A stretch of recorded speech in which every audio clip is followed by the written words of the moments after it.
Alright guys, here's a little update. Well, I got a new fender for this fender, brand new replacement, and I got the new bumper. It's over there, it's a different color. But either way, I got a new bumper, new fender, stripped out the interior, almost got the motor ready to drop in. That's what I've been working on. I'm working on this weekend, so if you don't remember, if you haven't seen my other videos, this is about a 500 horse big block 454 I built, and I ran in this truck for like 3 years until I found a cooler body to put it in. So it took me a long time, but I was basically just repainting it. You know, I got to repaint it, and I got to pull the oil pan, and I got to redo the oil pan seal and repaint the oil pan. And I got to pull out the pilot bearing for the clutch. I'm going to do all that before I drop it in to the car. So that's why I didn't worry about.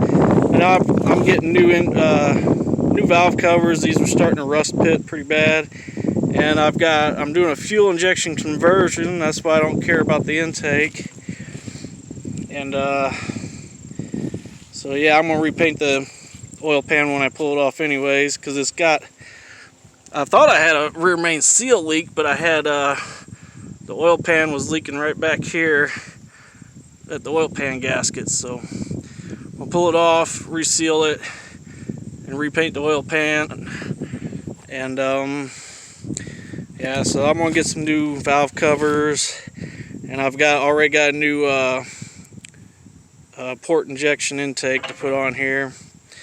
And I got the what do you call it, fuel injected distributor for that fuel injection intake, which is supposedly the only way the distributor will fit in the Trans Am. So yeah, I got it painted, and I'll do the oil pan tomorrow. And then I've got some spacers I'm putting on the motor mounts to give it a 1/2 inch lift, and it's getting dropped in. And I've got the new transmissions all rebuilt. I had to replace the main shaft of the new transmission, but I did that. I got a new main shaft, all new bearings, all new everything.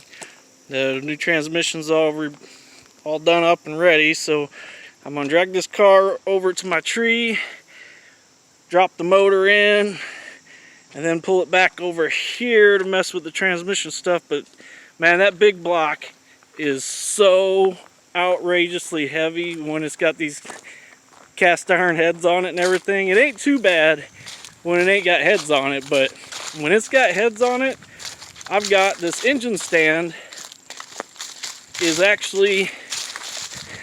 I've got it strapped to my old jet ski trailer, because when it flooded, my jet ski got pushed. I don't know if you can see it in the woods line right behind the Trans Am is my jet ski. The flood washed it into the woods, and that's where it's set for the last 5 years. But I've been using the trailer with this engine stand strapped to it with these U-bolts here, and it's still a little sketchy. It's too heavy for the engine stand, and that's why I've got to have this jack stand in the front, because it's with the heads on it, it's too heavy for even the engine stand. So yeah, that orange don't look right in my camera, but it looks right in real life. Kind of looks a different shade in the camera though. But yeah, so when the heads are on it, I can't really even move it, because it'll flop over or something. It's that freaking heavy. So I've been messing with it right here underneath where I've pulled all the engines all my life.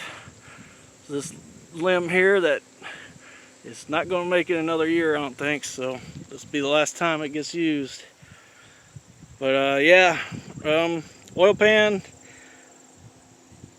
And then it's getting back dropped into the Trans Am. Gonna be sweet. Later.